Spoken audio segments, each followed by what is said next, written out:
la clase. A la mitad voy a iniciar con la lista.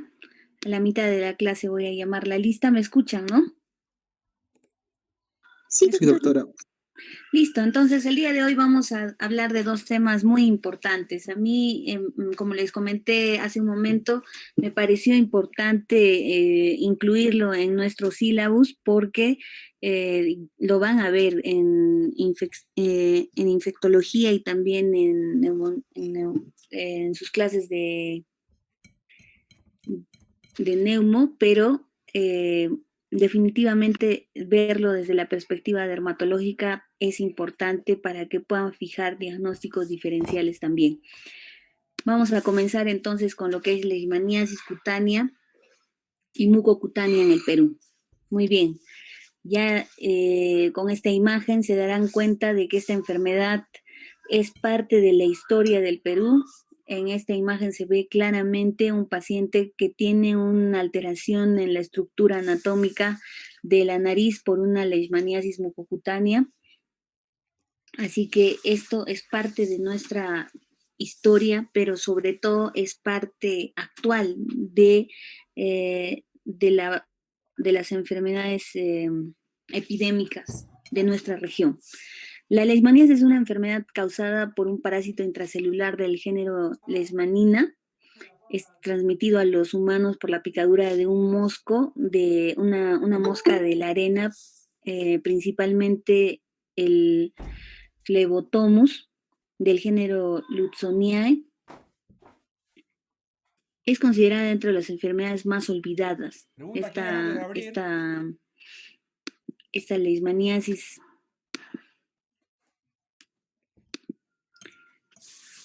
en el mundo, pero afecta a gente que vive en zonas rurales, que tiene una situación económica muy baja, en pobreza o pobreza extrema, y se caracteriza por comprometer, como están viendo en las imágenes, la piel, mucosa oral, mucosa nasal y vísceras, ¿no? Y este compromiso de piel, mucosas y vísceras va a depender del tipo de leishmania al que estemos enfrentándonos y de la respuesta inmune del huésped.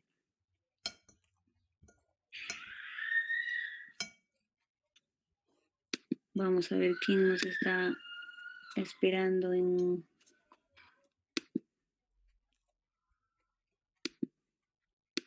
el grupo. Muy bien. Entonces, ahora sí, yo creo que ya no vamos a tener más interrupciones.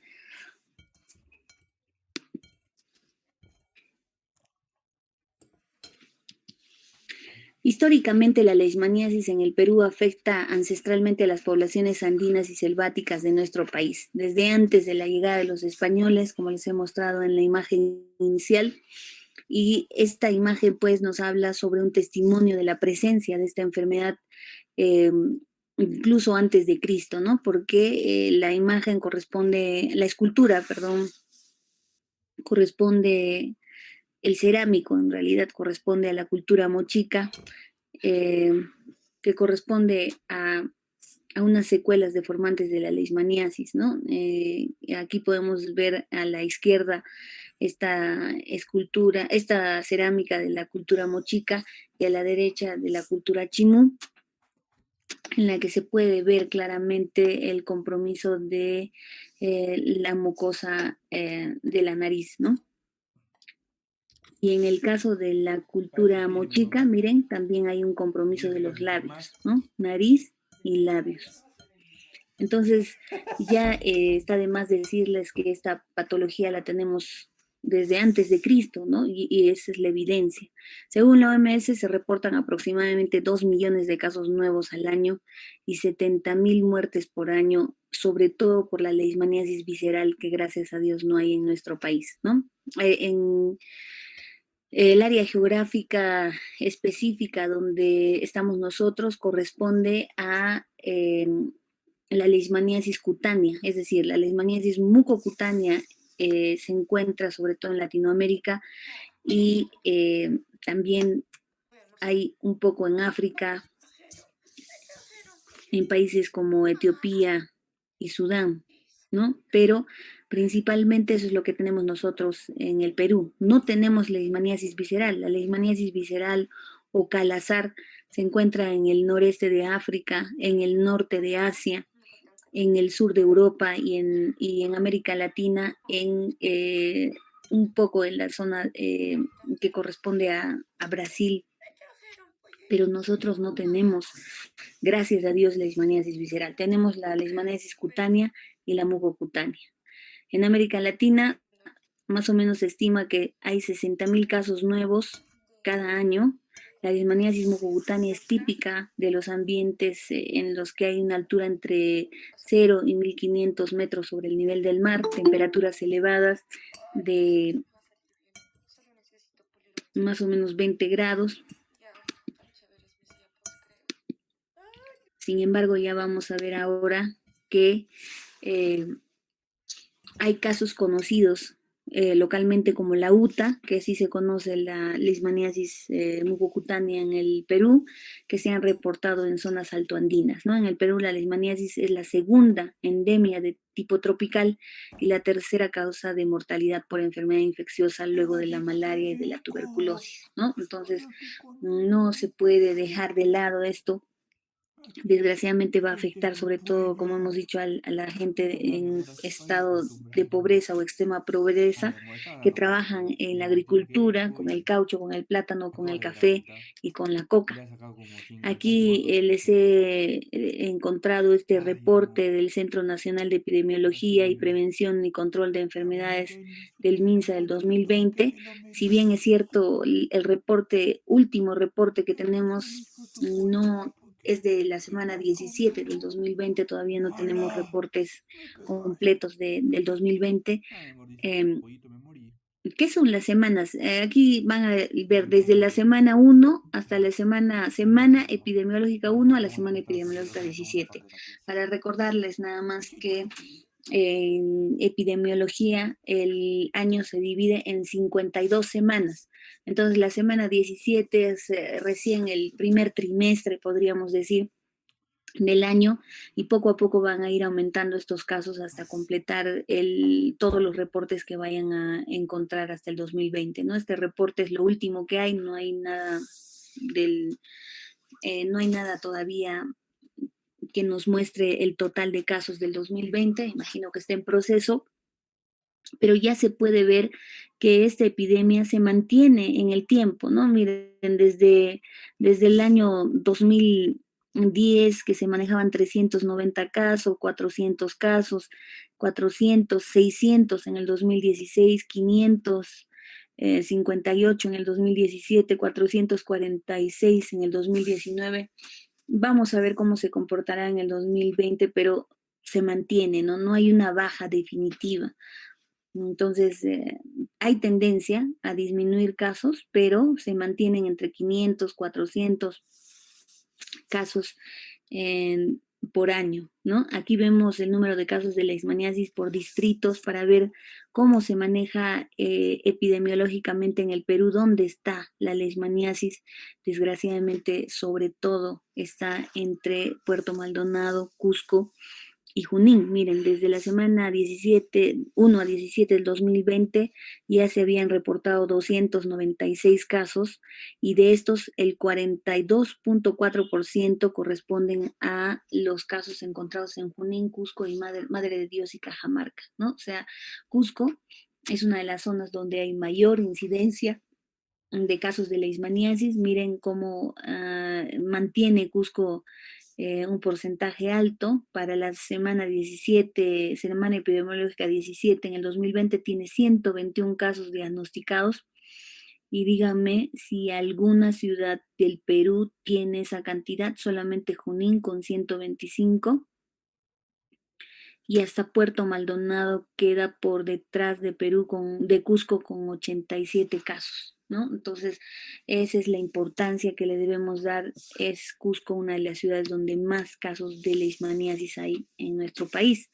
Aquí vamos a ver en el Cusco cómo la mayoría de casos corresponden a los diagnosticados en el distrito de Echarate. en Cusco, ¿no? Charate, la zona de Santa Teresa, Megantoni, la zona de Coñipata, Pichari, Yanatile, zonas donde van a ir ustedes a hacer vuestro servicio social rural y por eso es importante que puedan hacer un buen diagnóstico y un tratamiento de estas enfermedades. Muy bien, chicos, entonces por eso he decidido incrementar estos temas en nuestro sílabus para que podamos hacer una revisión rápida. Ya les he dicho muchas veces que no tengo interés de que aprendan cosas muy complejas de la especialidad, pero sí que fijen conceptos y por eso es que les pongo en rojo ya lo más importante de lo que voy a preguntar y seguramente mientras esté hablando voy a incidir en alguno que otro tema para que ustedes lo consideren y que quede fijo, ¿no? Que sea información que quede de manera permanente. Bueno, en la etiopatogenia, la transmisión de esta enfermedad era baja en áreas deforestadas antiguamente, sin embargo, ya desde el 1960 Foratini enfatizaba en la capacidad potencial de los vectores para adaptarse a los medios suburbanos y urbanos. Entonces, ¿qué quiere decir eso? Que antes esto estaba más en zonas profundas, ¿no? En zonas donde no había población viviendo en la zona, pero ahora ya tenemos este vector dentro de las casas en zonas suburbanas y urbanas, ¿no? Los factores de riesgo principales son los ambientales, como alteraciones de la temperatura, almacenamiento de agua, patrón de riego, deforestación, los cambios climáticos, la inmunosupresión. Definitivamente el paciente con VIH va a manejar una leishmaniasis más agresiva, un paciente inmunosuprimido por trasplante de órganos, la resistencia a medicamentos que utilizamos actualmente para leishmaniasis, el antecedente de un viaje a regiones endémicas, el bajo nivel socioeconómico definitivamente, ¿no? El agente etiológico, ya dijimos, es de la leishmaniasis, es el protozoario dimórfico del género Leishmania, que pertenece al reino protista. Este es de la familia de los Trypanosomiae. En la actualidad, este género de Leishmaniasis se divide en dos subgéneros, ¿no? Según dónde se desarrolla en el intestino del vector del Phlebotomus, que es el nombre de la mosca blanca esta. Entonces, hay un género que es Leishmania, en el que se desarrolla dentro del intestino medio o anterior, y hay un subgénero que es la Viania, le dicen, en el intestino posterior, medio y anterior de los flebotomos, ¿no? Entonces, el que tenemos en Perú es el Viania, y aquí se puede ver la Leishmania en sus formas, en sus dos formas, ¿no? El promastigote y el amastigote. El promastigote es su forma infectante y el amastigote es su forma diagnóstica, ¿no? Esta bolita que la podemos ver en un frotis dentro de un macrófago como puntos morados, lo ven acá, porque es un frotis con puntos morados, perdón, porque un poco más pequeños que el núcleo del macrófago, ¿no? Acá está el macrófago, son intracelulares, están dentro del macrófago en su forma diagnóstica que es el amastigote, ¿no? Estas bolitas de acá están acá. Muy bien, en la región andina del Perú predomina la leishmaniasis cutánea causada por la Leishmania viania, peruviana, ¿no? Para que vean cuán importante es en el Perú esta patología que hasta tiene su nombre definido como con el nombre de nuestro país, ¿no? Leishmania viania peruviana. En la selva la leishmaniasis cutánea, mucosa o mucocutánea, está causada por la Leishmania viania brasilensis, que es la otra que predomina en nuestro país. Y como les he dicho, no se han reportado casos de leishmania visceral en nuestro país, solo tenemos mucocutánea. Acá vamos a ver este mapa en el que se ve claramente el predominio de la leishmania brasilensis y la peruviana como vectores, eh, perdón, como causantes de la leishmania en lo que es Madre de Dios y Cusco. ¿no? Acá está el vector, la mosca de la arena o mosca blanca también le dicen, Flebotomus del género Lutzonia. Incluye el 90% de las especies patógenas, la mayoría de las cuales infectan a los humanos. De esto, lo que tenemos que recordar es que tiene una distribución geográfica en el Perú, en la que el tipo peruensis y el tipo Lutzonia tejadai son los que vamos a ver más presentes en el Cusco. Miren, hay Lutzonia ayacuchensis, Lutzonia peruensis, Lutzonia verrucarum y Lutzonia tejadai. Este tejadai es el vector de un parásito híbrido entre Lutzonia brasilensis y el Lutzonia peruviana, ¿no? Y este tejadai, que lleva ese nombre por el doctor Tejada, que ha sido uno de los grandes médicos que ha estudiado la leishmania en el Perú, es la que predomina en el Cusco junto con la Lutzonia peruensis, ¿no? Eso es lo que más hay en el Perú. En el Cusco, perdón. Entonces, esta Lutzonia peruensis es una de las especies predominantes en la región andina, entre los 1000 y 3200 metros, ¿no? O sea, se ha adaptado, porque en otros países llega hasta 1500 este vector, pero acá en el Perú ya maneja muy bien alturas como 3200 metros. Sobre todo la vamos a encontrar en el Valle del Vilcanota del Cusco, y el Tejadai lo vamos a encontrar sobre todo en zonas periurbanas, eh, indicándonos que se está adaptando a zonas habitadas, ¿no? Por personas, o sea, que están ya habitadas, no son zonas de la selva en donde no hay población. Ya se puede encontrar en el interior de las viviendas en zonas periurbanas, ¿no? Entonces, el ciclo biológico de la leishmania, eh, aquí lo tenemos, acá está el ciclo biológico. Desgraciadamente, se pueden producir diferentes ciclos. El primero, principalmente, que es el silvestre en el reservorio natural. El segundo, los vectores infectados pueden atacar al hombre y a animales domésticos o peridomésticos. Y el tercero, el propio enfermo con leishmania si constituye un reservorio, ¿no? Acá lo vamos a ver más claramente. Miren, en este ciclo biológico, lo que ocurre es que la mosca se alimenta de la sangre, eh, y al momento de alimentarse de la sangre de una persona sana, le inyecta el promastigote en la piel, ¿no? La forma infectante de la leishmania. Entonces le pica a una persona sana y le inyecta el promastigote, la forma infectante. Los promastigotes, o sea, estas leishmania en forma de promastigote, son fagocitados por los macrófagos, y esa es la imagen que hemos visto del macrófago eh, con su núcleo y con esos puntitos morados alrededor que correspondían a la leishmania en su forma amastigote, ¿no? Entonces los promastigotes se van a transformar dentro del macrófago en amastigotes, y estos amastigotes se van a multiplicar dentro del macrófago, y se van a diseminar a varios tejidos, ¿no? Y está en la forma diagnóstica. Acá está forma diagnóstica o estadio diagnóstico.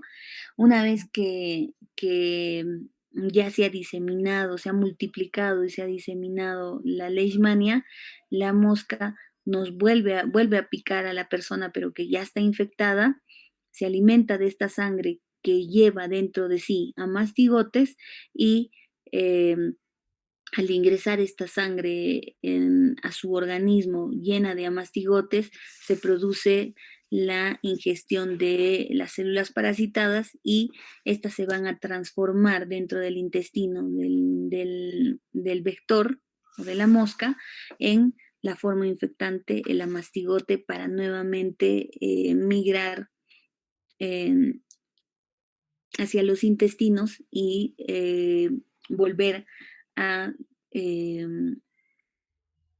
a iniciar el ciclo a través de la nueva picadura a otra persona, ¿no? Entonces ya ven cómo es el ciclo biológico de la leishmania. Las manifestaciones clínicas son muy variables.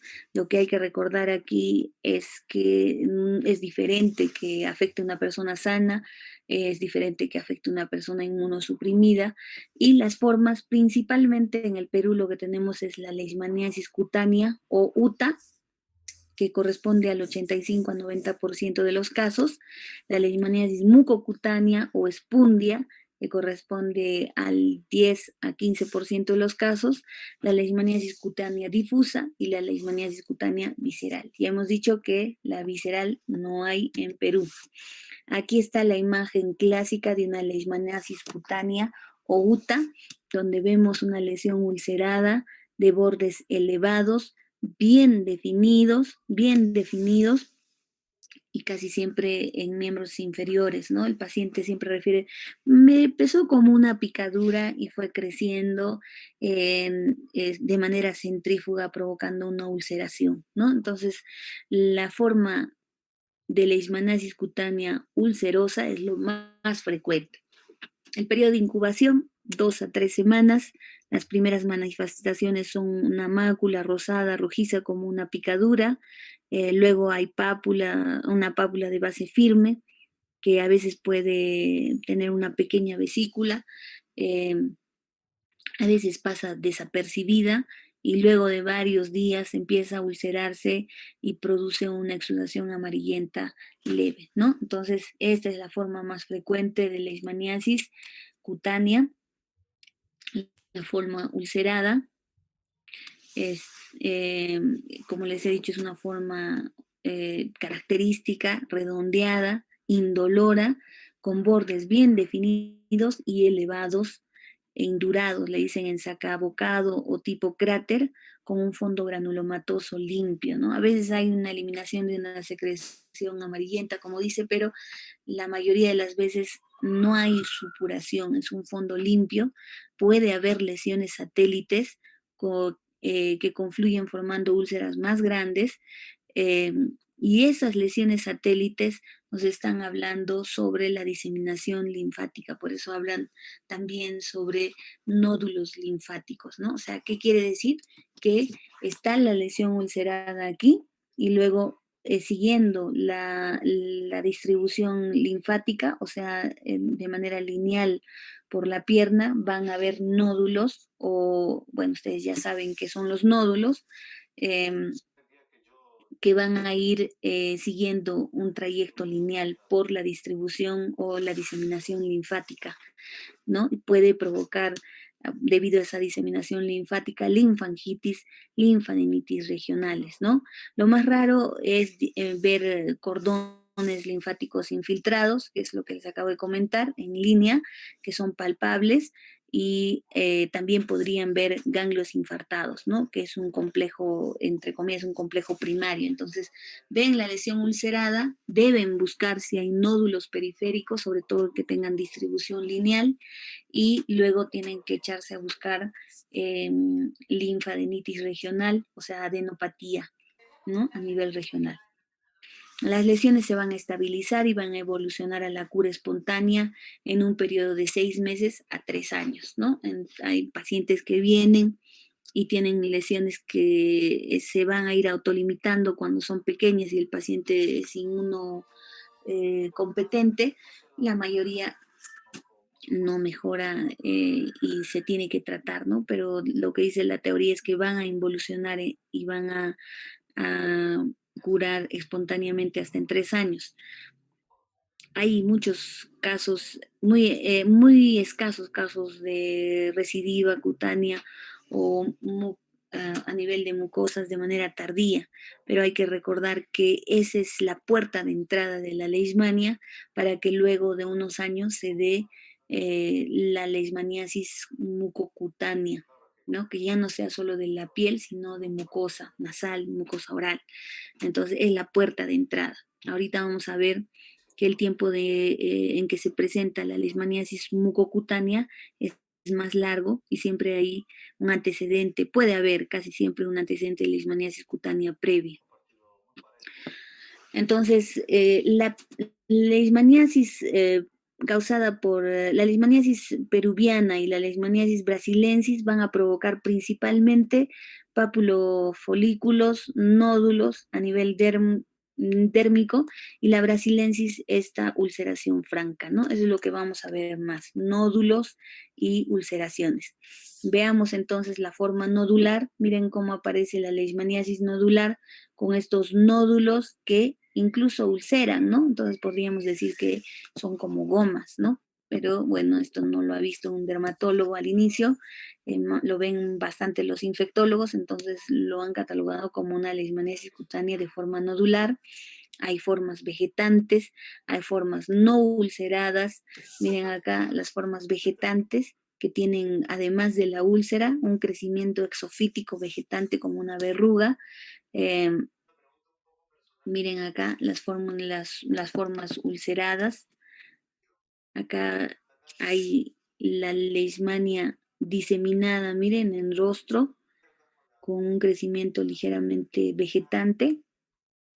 Acá está la forma impetigoide, hace referencia seguramente a una úlcera que se ha sobreinfectado, está impetiginizada,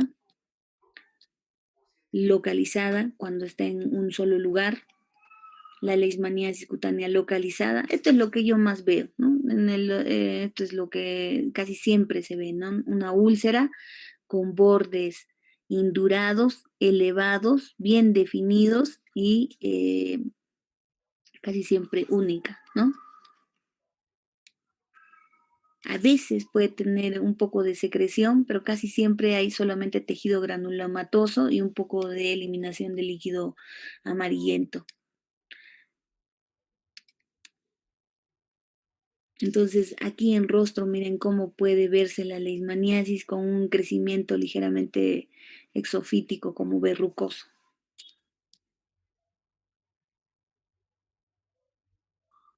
Otras imágenes más de rostro, donde se pueden ver lesiones, sobre todo papulares. Y vámonos ahora a la leishmaniasis mucocutánea. La leishmaniasis de la región mucosa son secundarias. eh, las lesiones mucosas secundarias pueden aparecer existiendo o habiendo tenido previamente una leishmaniasis cutánea con una pequeña cicatriz, ¿no? Eso es lo más frecuente, como les decía. Normalmente el paciente que nos va a reportar una leishmaniasis en mucosa nasal, en mucosa oral, va a tener un antecedente previo de una leishmaniasis cutánea, o sea, esa que parece una picadura, que se vuelve una úlcera y que se autolimita, a veces se cura espontáneamente sin tratamiento. Desgraciadamente, al curarse sin tratamiento, eh, no se ha curado del todo porque se va a manifestar años después como una infección en mucosas. En Tejada, en zonas de Cusco y Madre de Dios, se encontró más o menos el 40.8% de manifestaciones mucosas que se iniciaron después de 1 a 2 años de la lesión cutánea, ¿no? De iniciar la enfermedad. Entonces, más o menos pasa 1 o 2 años de una lesión que hemos podido tener inicial de leishmaniasis cutánea en la pierna que se autocuró, que se autolimitó, y después de 1 a 2 años empezamos a tener las manifestaciones a nivel,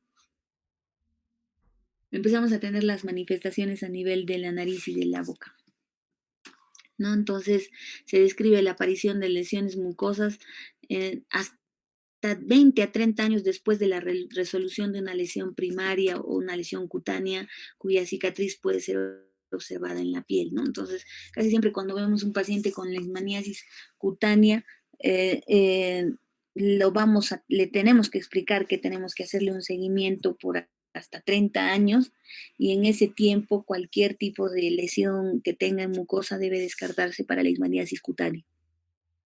Y lo mismo, si encontramos un paciente con leishmaniasis cutánea, perdón, mucosa, nos echamos a buscar alguna cicatriz en el cuerpo que nos pueda dar referencia de un cuadro primario previo, ¿no? Entonces, la leishmaniasis mucocutánea clásicamente inicia en tabique nasal, en el septum cartilaginoso, produce rinitis, eritema, dolor, pericondritis, hay un exudado, una ulceración granulomatosa, hay perforación, destrucción del tabique, caída de la punta nasal, lo que va a condicionar una nariz en tapir, eh, y en las zonas andinas,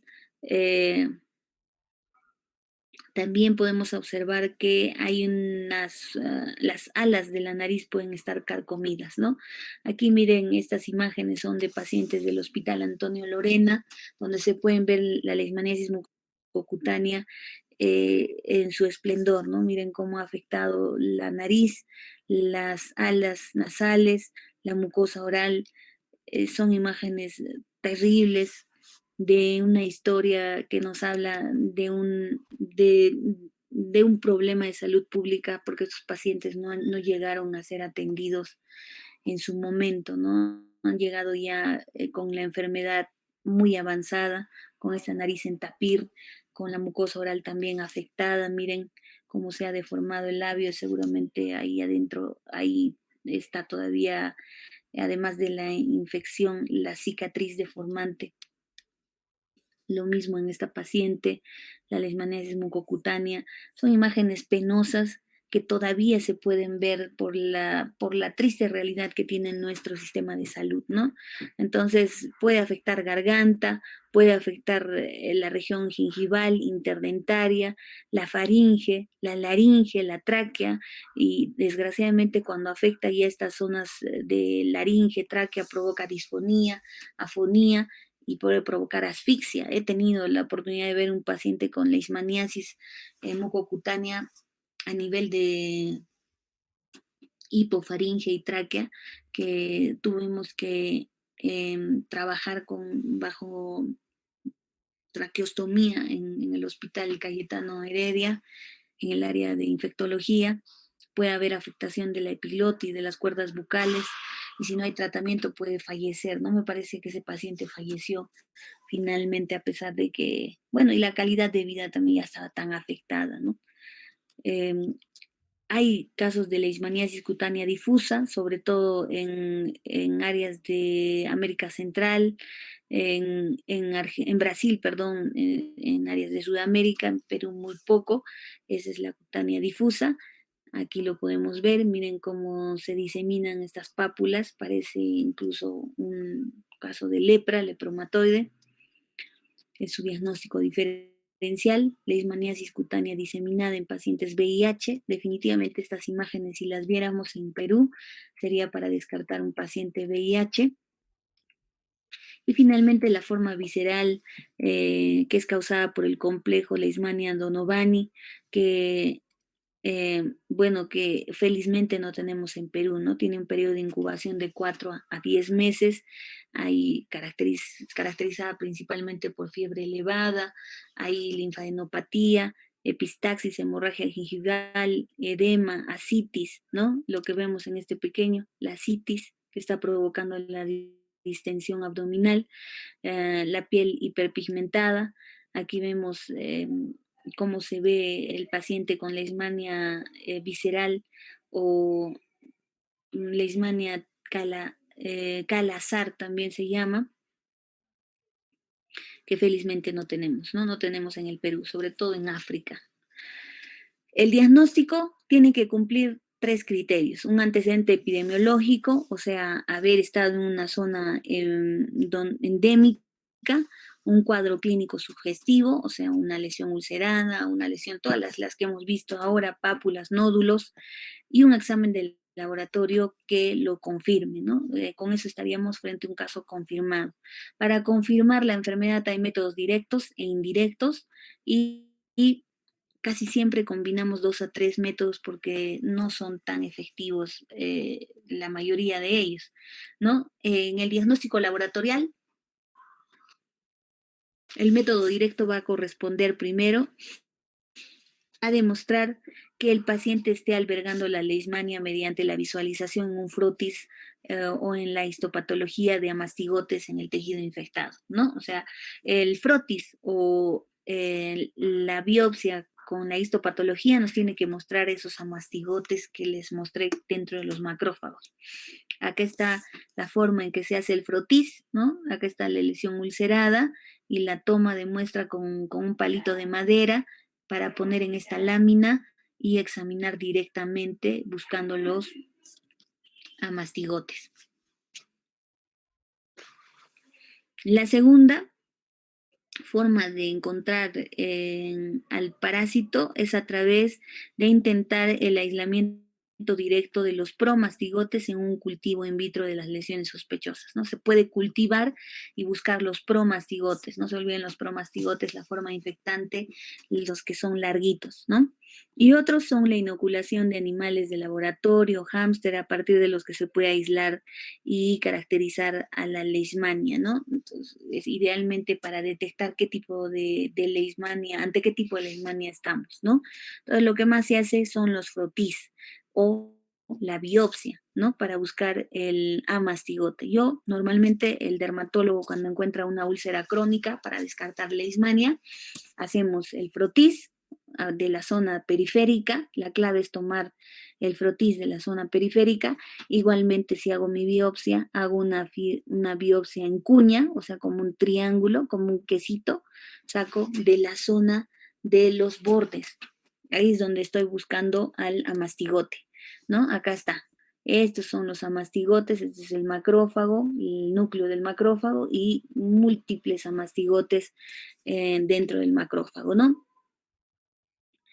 Hay una técnica de inmunoperoxidasa indirecta que mejora el diagnóstico, pero la mayoría de veces lo hacemos a través de la extracción del tejido o de la secreción y ponerlo en hematoxilina eosina, ¿no? Que nos muestra un 48% de veces positividad, ¿no? La sensibilidad, la capacidad de detectar enfermedad es solo del 48%. Por eso dicen que tenemos que hacer diagnóstico con 2 a 3 métodos. Y para visualizar amastigotes en la mucosa, o sea, cuando es leishmaniasis mucocutánea, se puede hacer biopsia más frotis. Hay 48% de positividad en lesiones únicas y 72% de positividad en lesiones múltiples, ¿no? Entonces, en mucosa también se hace lo mismo, ¿no? Biopsia y frotis para buscar los amastigotes. Luego tenemos el aislamiento directo de los promastigotes en un cultivo. Ya hemos hablado que se pueden cultivar para buscar a los promastigotes, y también hay métodos inmunológicos. En estos métodos inmunológicos, definitivamente la respuesta inmune celular que se ve en la intradermorreacción de Montenegro o leishmanina es el método clásico, pero el método que mejor diagnostica leishmaniasis o con el que nosotros trabajamos mejor es la inmunofluorescencia indirecta. No se olviden de eso, ¿no? Entonces yo, por ejemplo, cuando tengo pacientes a los que les he tomado su biopsia, no he encontrado nada, les hemos hecho frotis, no hemos encontrado nada, le pido de frente su IFI, su inmunofluorescencia indirecta, para tener diagnóstico definitivo, ¿no? Acá está la intradermorreacción de Montenegro, que es con la aplicación de un antígeno extracto soluble preparado a partir de promastigotes y que nos va a dar una lectura a las 48 a 72 horas, ¿no? Los falsos positivos se pueden dar por Chagas y tuberculosis. Y definitivamente, como les digo, el método indirecto, la inmunofluorescencia indirecta, es lo que ahora hacemos más. También podemos hacer un PCR, es un método que se está usando rutinariamente para confirmar el diagnóstico. Se identifica, eh, eh, se identifica a través de una biopsia, no necesariamente se requiere un cultivo, pero como les digo, el PCR también lo hacen en la universidad. Acá en la San Antonio Abad hay un área que trabaja esta parte de leishmaniasis muy bien y que nos facilita el diagnóstico de casos raros a través del PCR, ¿no? Entonces, ya saben, tenemos de primera intención siempre un frotis, una biopsia que lo suele hacer siempre el dermatólogo, pero también tenemos la posibilidad, si es que se requiere, de hacer un PCR o una inmunofluorescencia directa que nos va a permitir hacer diagnóstico definitivo. La histopatología, ya les he hablado en la biopsia, detectar los amastigotes en el tejido suele ser bastante rentable, por eso cuando hay duda el dermatólogo hace biopsia, ¿no? Entonces ya han visto que se puede tomar una muestra de tejido, del exudado o también del suero. En el caso del suero es la inmunofluorescencia indirecta, y hemos dicho el IFI, en el caso de los exudados a través de la búsqueda del frotis y también los cultivos y el tejido, pues a través de raspado. Definitivamente si vamos a ver tejido tiene que ser la biopsia para hacer histopatología. Este es un esquema de cómo se trabaja a nivel de redes en el Perú. Normalmente en el nivel 1, el nivel 2, centros de salud, hasta el 1-4, hacen frotis y después un resultado negativo, a pesar de que tenga buena clínica, tiene que pasar al segundo nivel o al tercer nivel, donde vamos a poder los especialistas hacer ya otros exámenes como la biopsia, el PCR y la inmunofluorescencia. El tratamiento pues ha ido variando en los años y lo que tenemos ahora es el manejo con estivogluconato de sodio, ¿no? En el Perú se manejan dos líneas básicas.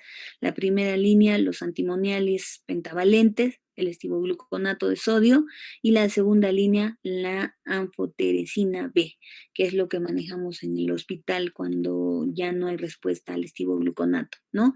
La leishmaniasis cutánea preferentemente se va a tratar con antimoniales pentavalentes. La dosis es 20 miligramos por kilogramo de peso día por vía intramuscular o endovenosa por 10 días, no más de 3 ampollas. Y la dosis alternativa es rifampicina, dapsona, ketoconazol y traconazol. Y también se puede tratar, como les he dicho, con el anfoteresina B, la anfoteresina B. La leishmaniasis mucocutánea o espundia también se trabaja con las antimoniales pentavalentes, el estivogluconato a la cabeza. Las dosis son 20 a 50 miligramos por kilo de peso día por 20 días, ¿no? Es más largo, ¿no? Por 20 días. En la cutánea es 10 días, en la mucocutánea 20 días. Alternativamente, siempre el anfoteresin B, que lo vamos a trabajar por vía endovenosa y casi siempre lo vamos a trabajar en el segundo nivel, o sea, en los hospitales. La leishmaniasis visceral, gracias a Dios, nuevamente les digo, no tenemos, se trabaja por más días, por 30 días, ¿no?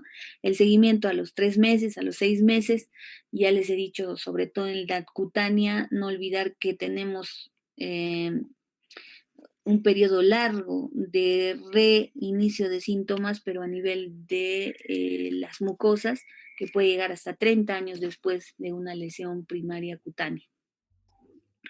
Los antimoniales tienen efectos adversos, definitivamente hay que tomarlos en cuenta, como la debilidad, la anorexia, las mialgias, artralgias, eh, inapetencia, vómitos, plenitud gástricas, dolor de cabeza, palpitaciones, cardiotoxicidad, especialmente cuando se utilizan dosis largas y a tiempo prolongado, ¿no? El anfoteresin B tiene a nivel renal, va a provocar problemas a nivel renal, anemia, convulsiones, náuseas, vómitos, puede provocar flebitis, puede provocar hipopotasemia.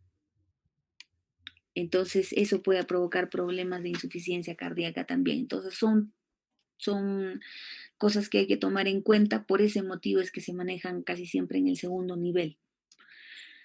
Bueno, dentro de los tratamientos no farmacológicos está la termoterapia, como dentro es la crioterapia, la terapia láser, la terapia fotodinámica. No hay una eficacia muy buena, ¿no? Llegan al 73, 78% de eficacia. La terapia fotodinámica, un 93% de eficacia, pero es literatura europea. ¿no? Porque ya les he dicho cuando hablamos sobre cáncer de piel, que la terapia fotodinámica no funciona muy bien en piel cobriza, ¿no? En fototipos de piel Fitzpatrick 3, 4, 5. Y los diagnósticos diferenciales con la blastomicosis sudamericana, que es una micosis profunda, la sífilis terciaria, la tuberculosis nasal, eh, rinoescleromas, la enfermedad de Hansen o lepra, el cáncer de piel y los PIAN, que es que producen una faringitis mutilantes, ¿no? Que bueno, no tenemos acá. Entonces, ¿nosotros con qué haríamos el diagnóstico? Con la blastomicosis, la paracoccidioidomicosis que tenemos en Perú, en Puerto Maldonado, son micosis profundas, como le digo, leishmaniasis terciaria y tuberculosis, ¿no? Con eso es lo que más haríamos y con el cáncer. Lepra, felizmente, no tenemos.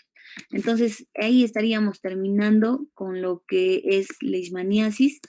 Ya les he dicho que están las cosas que necesitamos recalcar, porque es mucha información, están en rojito, léanlo, apréndanlo, porque les va a ser muy útil y han visto que durante vuestro serum, seguro que si hacen por Cusco, por Puerto Maldonado, se van a encontrar con estos casos de leishmaniasis.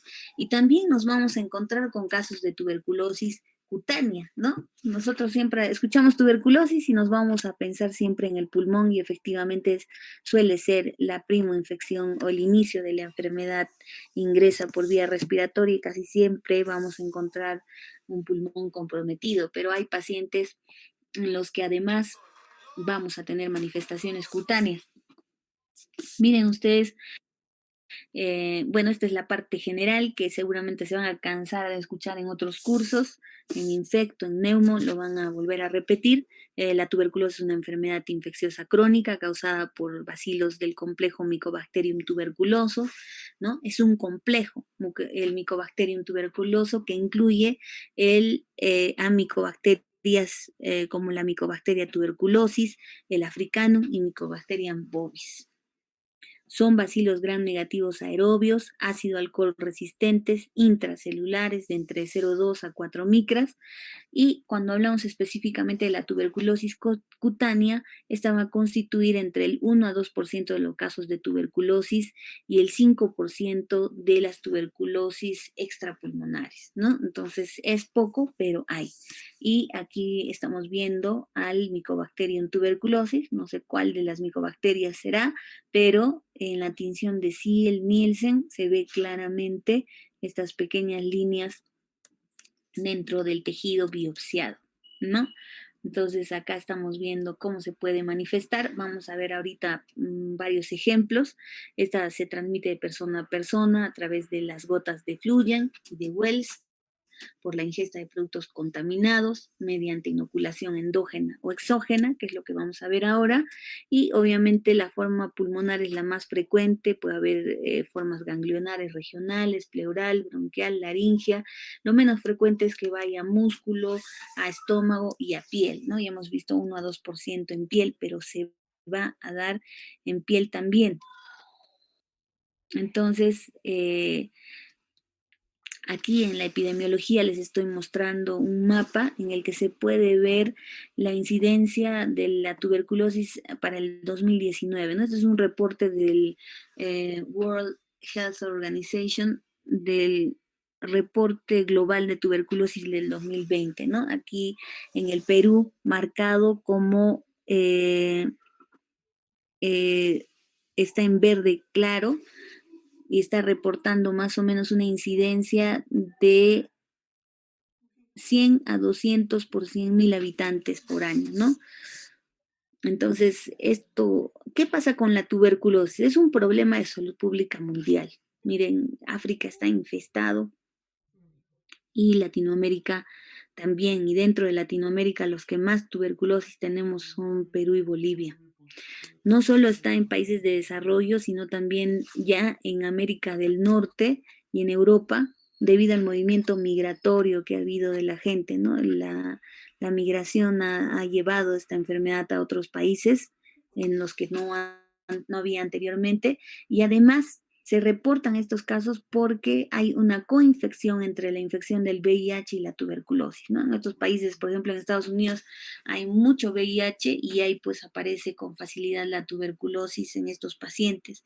Pero actualmente también hay que tomar en cuenta la alta mortalidad debido a la coexistencia de la tuberculosis con el COVID-19. Ustedes ya saben, un paciente con tuberculosis que le da COVID casi siempre termina con desenlaces fatales, ¿no? Una mortalidad que ha incrementado en estos 2 años con la llegada del COVID-19. Los pacientes con VIH van a representar el 11% de los nuevos casos de tuberculosis y 6 países representan el 60% de los nuevos casos, básicamente en la India, Indonesia, China, Nigeria, Pakistán, Sudáfrica, ¿no? Pero Perú no se queda atrás cuando hablamos de tuberculosis MDR, ¿no? Esa tuberculosis MDR que está resistente a la rifampicina y que nos está trayendo muchos problemas, nos está haciendo resaltar en este mapa mundial por esa alta resistencia, en esos casos múltiples de MDR en el Perú. Acá estamos viendo la tuberculosis en el Perú, donde hay más tuberculosis en Lima, ¿no? Lima es una de las ciudades del Perú donde se reporta mayor cantidad de tuberculosis, el gran hacinamiento, la gran pobreza que hay en esta ciudad, la gente que vive en los conos, en una habitación, 2, 3 familias, es terrible, ¿no? Y eso hace que se disemine mucho más rápido. La tuberculosis en el Perú, sobre todo hablando de la tuberculosis cutánea, la han estudiado autores como Flores, Rodríguez, quienes realizaron estudios en diferentes hospitales como el arzobispo Loaiza. En el caso de Flores, donde encontró la mayor cantidad de casos de tipo de tuberculosis verrucosa y eritema indurado de Bacín, que es indurado de Bacín, y Rodríguez, que hizo sus estudios de tuberculosis cutánea.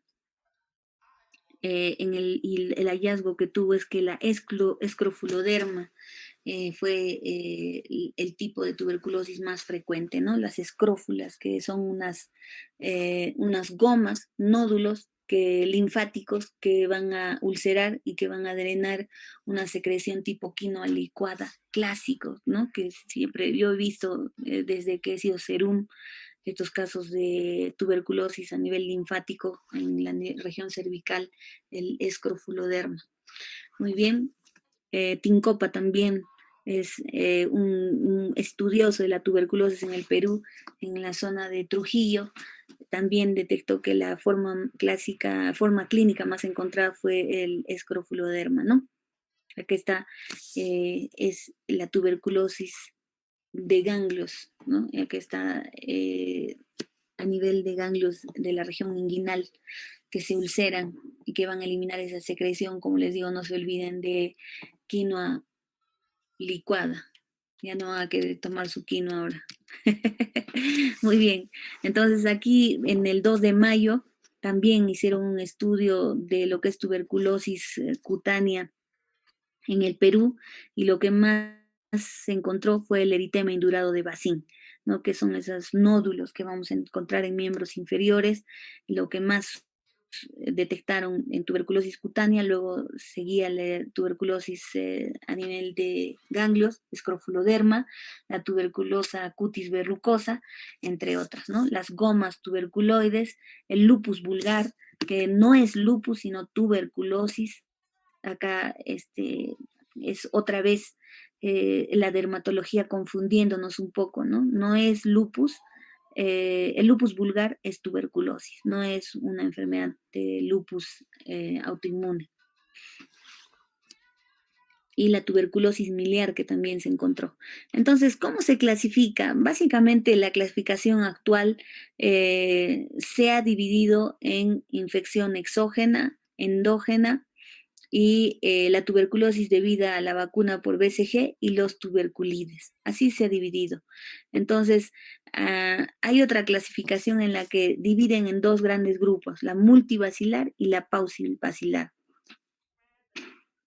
La multivacilar va a hacernos referencia a las lesiones de tuberculosis con abundantes micobacterias en la lesión cutánea. A eso se refiere multivacilar.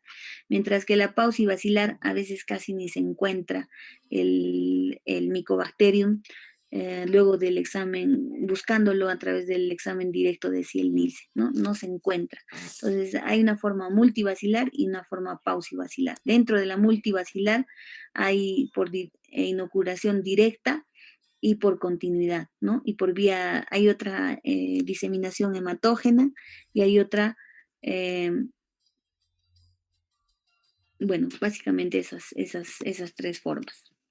Entonces vamos a comenzar por la multivacilar, la forma multivacilar en la que vamos a encontrar abundantes micobacterias en la lesión cutánea y esta se va a dividir a su vez en lesiones que van a ser infectadas por inoculación directa, como la inoculación primaria de la tuberculosis, o por continuidad, como es el escrofuroderma, la tuberculosis periorificial, entre otras, ¿no? Y otra por vía hematógena, la diseminación hematógena, que va a provocar una tuberculosis miliar y una tuberculosis en goma. Entonces ahí esta vamos a revisarla poco a poco. Eh, Ahora la otra forma es la paucivacilar, en la que vamos a tener muy pocos, la presencia de muy pocos micobacterias y estas van a diseminarse por vía directa o inoculación directa por reexposición. La tuberculosis verrucosa cutis es un ejemplo de esa, y la eh, tuberculosis tipo lupus vulgar.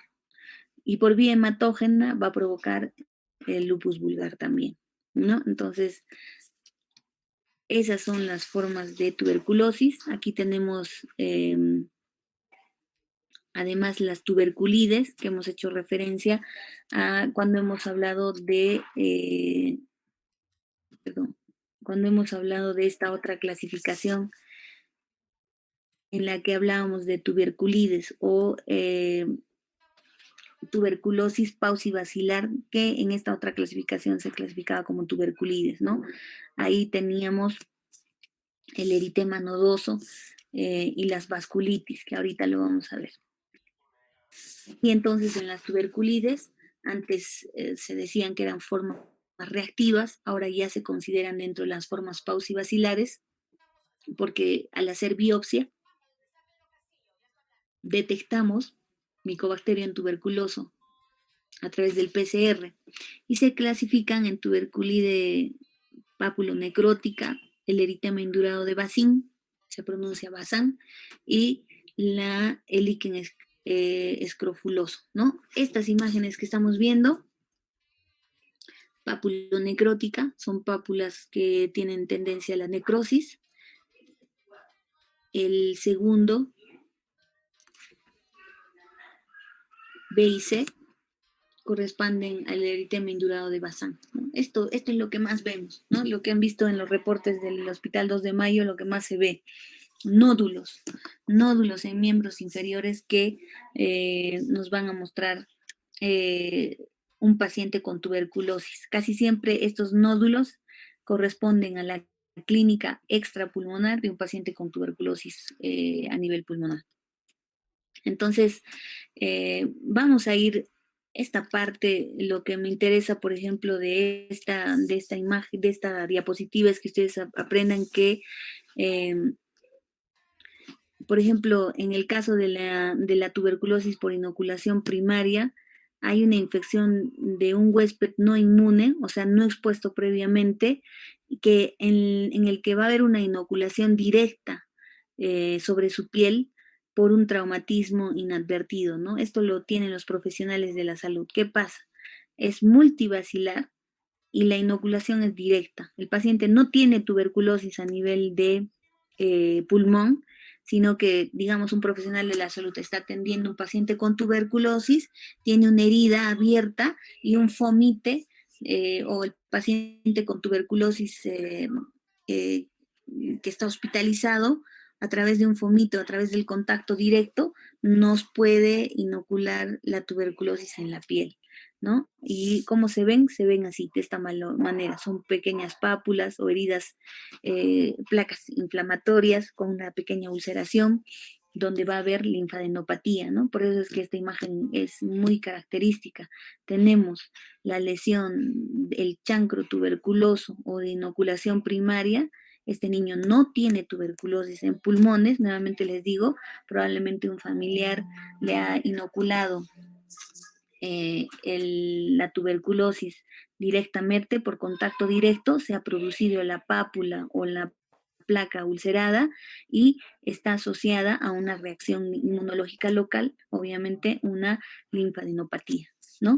Entonces, el diagnóstico se hace con la histopatología, se busca la tuberculosis porque es multivacilar, hay bastante. Entonces, eso es lo que es fácil de encontrar.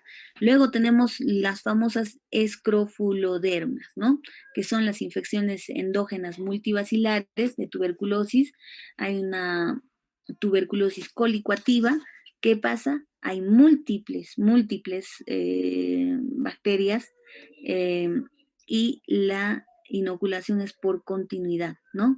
Entonces, es la forma más común de tuberculosis cutánea.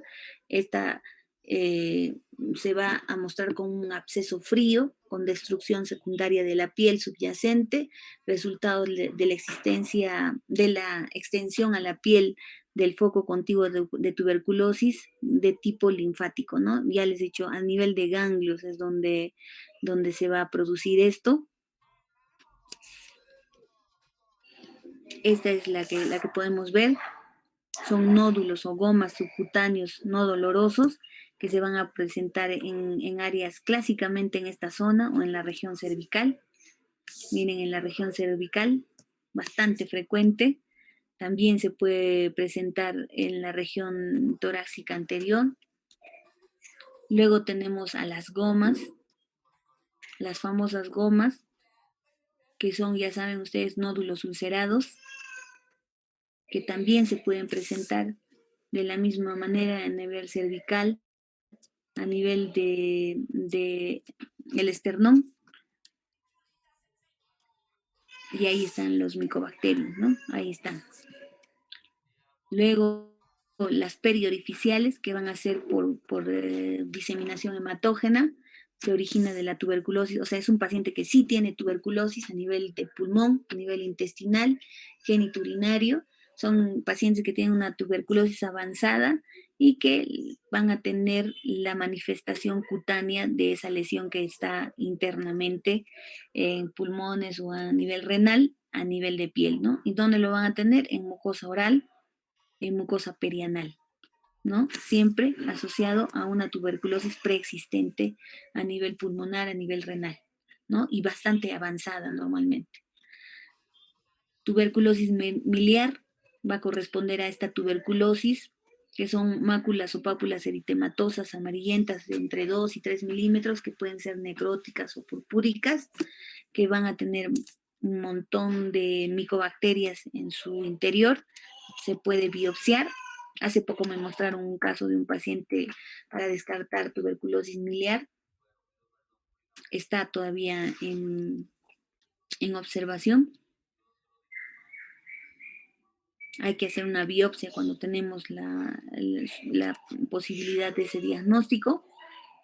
Luego tenemos la tuberculosis verrucosa cutis, que es un tipo de tuberculosis también que se va a presentar como una verruga extensa.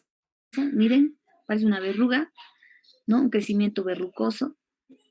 Y finalmente tenemos los pacientes que tienen una tuberculosis cutánea crónica progresiva en la que se va a presentar el lupus vulgar en un paciente previamente sensibilizado, ¿no? Un paciente que tiene ya tuberculosis, que tuvo tuberculosis o que tiene tuberculosis y que va a presentar lesiones en rostro, como las que estamos viendo, pápulas, múltiples pápulas en rostro, eritematosas.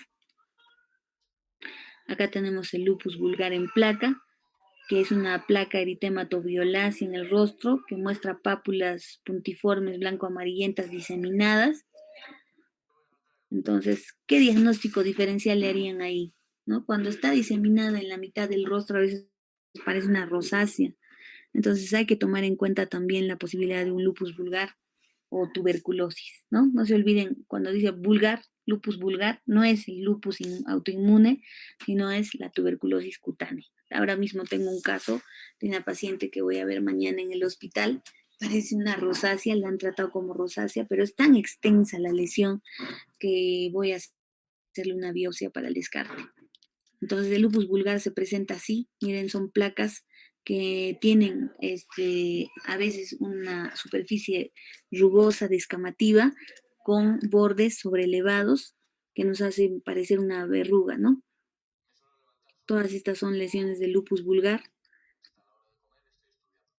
Y los tuberculides, finalmente, las lesiones tuberculosas papulonecróticas, pápulas con centro necrótico,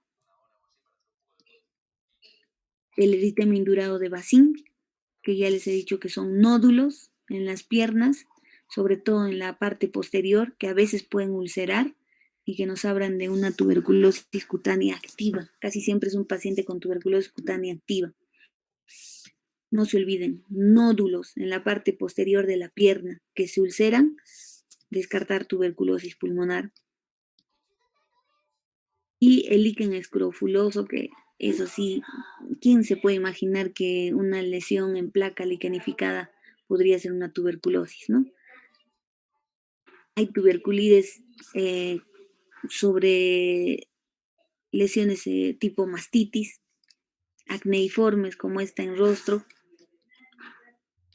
¿no? Y el diagnóstico, pues bueno, se hace a través de el PPD en el Perú. No es algo confiable, es la verdad, porque todos hemos estado a todos nos han puesto la vacuna de la BCG y también por lo menos el personal de salud está en contacto con un paciente con tuberculosis casi siempre, ¿no? Pero hay que tomar en cuenta para el diagnóstico el antecedente de contacto, el riesgo ocupacional, el tuberculide mayor a 15 milímetros, un paciente VIH, la vaciloscopía, obviamente, el BK, que nos permite hacer el diagnóstico en el 16% de los casos, el cultivo de BK, que es lo que más pedimos. En el caso de tuberculosis cutánea, definitivamente vamos a tomar una biopsia y vamos a hacer un cultivo. La histopatología, que ya han visto ustedes que en algunos casos se ve el bacilo, en otros casos no, dependiendo mucho si es multibacilar o paucibacilar. Y finalmente se pide un PCR, ¿no? Cuando hay una duda, pedimos un PCR que nos va a dar hasta un 90% de positividad. Y yo creo que ahí con el PCR terminamos, ¿no? Porque nosotros pedimos cultivos, a veces salen negativos y ya lo mandamos a la universidad, a la San Antonio Abad, como les digo, para que nos ayuden con un PCR para hacer diagnóstico definitivo cuando no llega el diagnóstico, ¿no? Los diagnósticos diferenciales, han visto, esas lesiones son múltiples, ¿no?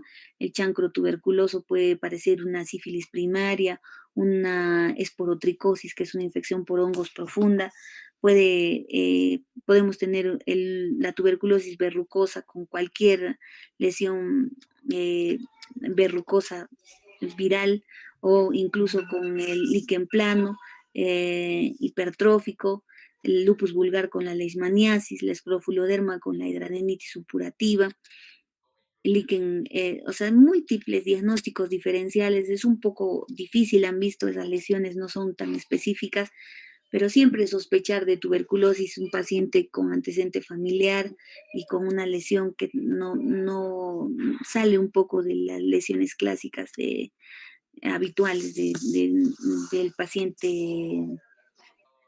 de un paciente normal, ¿no? Si vemos una lesión ulcerada con unas características medias raras en una persona con antecedentes de tuberculosis, una biopsia, un cultivo y si no sale nada y seguimos dando un PCR, ¿no? El tratamiento, bueno, ustedes ya lo saben, cuando está asociada a tuberculosis pulmonar y extrapulmonar, es el tratamiento clásico con isoniazida, rifampicina, piracinamida y etambutol por 6 meses, y cuando está asociada a tuberculosis miliar, sistema nervioso central, osteoarticular, el tratamiento se amplía a 12 meses. Hay que ver también el paciente con tuberculosis asociada a VIH, en el que el tratamiento va a ir hasta 9 meses, y se agrega pues en el Perú el tratamiento para los pacientes RDR-XR, ¿no? Que ya va a tener sus variaciones propias de la enfermedad. De los tratamientos antituberculosos, los que van a provocar problemas en piel, además de los rash de hipersensibilidad, es sobre todo el etambutol, que es el que más problemas de reacciones cutáneas nos va a dar. El etambutol casi siempre es el que nos va a dar más reacciones cutáneas. No se olviden que sí hay reacciones severas de hipersensibilidad. El DRES, el Drug Reaction with Eosinophilia and Systemic Symptoms, es uno de los clásicos efectos adversos que vamos a revisar cuando hablemos de reacciones adversas a medicamentos. Y finalmente, como conclusión, la tuberculosis cutánea va a representar menos del 5% de las formas extracutáneas de tuberculosis. La infección estará determinada por la vía de inoculación, que puede ser endógena o exógena, y las características del huésped. La escrofuloderma es la forma más frecuente en nuestro medio, y han visto esas lesiones ulceradas, nódulos ulcerados tipo gomas, a nivel cervical, a nivel de la región supraclavicular, esternal, y el diagnóstico diferencial siempre debe estar como un diagnóstico diferencial en el Perú para cualquier patología, tipo lesiones por hongos, lesiones por leishmaniasis, cualquier lesión ulcerada crónica. Se debe biopsiar y se debe pedir siempre, dentro de lo que se pide para leishmania, para micosis, su cultivo para micobacterias. Y los criterios diagnósticos son un cultivo positivo para Mycobacterium tuberculosis, una prueba reactiva en cadena de polimerasa positiva, una reacción, un PCR positivo, eh, y pues nosotros los dermatólogos tenemos la suerte, además de poder hacer una biopsia que nos permita detectar de manera directa al Mycobacterium tuberculosis, ese complejo, en la tinción de Ciel-Nielsen. Muy bien, chicos, esto sería entonces todo. Está un poco largo, pero ya les he dicho que me interesa que revisen lo que he puntualizado para, eh, para que lo puedan estudiar, ¿no? Ya estaría deteniendo aquí la grabación y nos vamos a dar unos 5 minutos para empezar con los videos. Listo, entonces los dejo 5 minutos para comenzar con el video del grupo 1.